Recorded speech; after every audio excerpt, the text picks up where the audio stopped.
The apartment on Creston Avenue has 3 residents, 1 shared living room, and exactly 2 hours before the landlord walks through that front door. The centerpiece of that living room is a floor-length hand-woven curtain, imported, irreplaceable, the landlord's most prized possession in the entire unit. She reminded them of it at every renewal. Touch nothing, especially that. And yet, there it is, a long diagonal tear, top to bottom, cutting through the fabric like a verdict. All 3 roommates were home this afternoon. All 3 claim they had nothing to do with it. But one of them is lying, and the clock is already moving. The first roommate is Dana Cole, 26, graphic designer, works remotely from the apartment 6 days a week. She's the one who filed the rental agreement. This afternoon, Dana was seated at the kitchen table, visible through the open archway to the living room, editing project files on her laptop. She says she was there for 3 uninterrupted hours and never once entered the living room.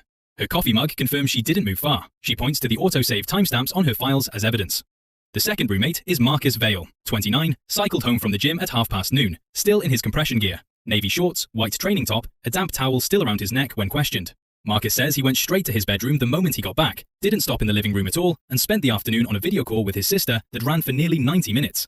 He offers her number freely. He seems almost too relaxed about the whole thing. The third roommate is Petra Sands, 31, freelance translator, currently working a tight deadline. Petra was stationed at the writing desk in the far corner of the living room all afternoon. Her words, with the curtain directly to her left. She describes hearing a faint crack from somewhere above the curtain rail at some point, then getting up once to retrieve a reference book from the shelf beside the window. She says she returned to her desk immediately, noticed nothing wrong, and only saw the tear when Dana pointed it out an hour later. The clues are on screen. You have 5 seconds. 4, 3, 2, 1. Who did it?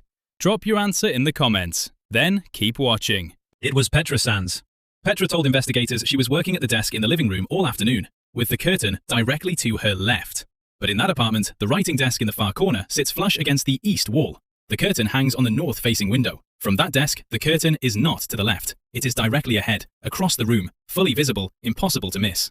Petra didn't describe the curtain incorrectly because she was confused. She described it incorrectly because she was constructing a version of the afternoon she had never actually lived. She knew exactly what happened to that curtain. She simply assumed no one would check which wall faced which direction.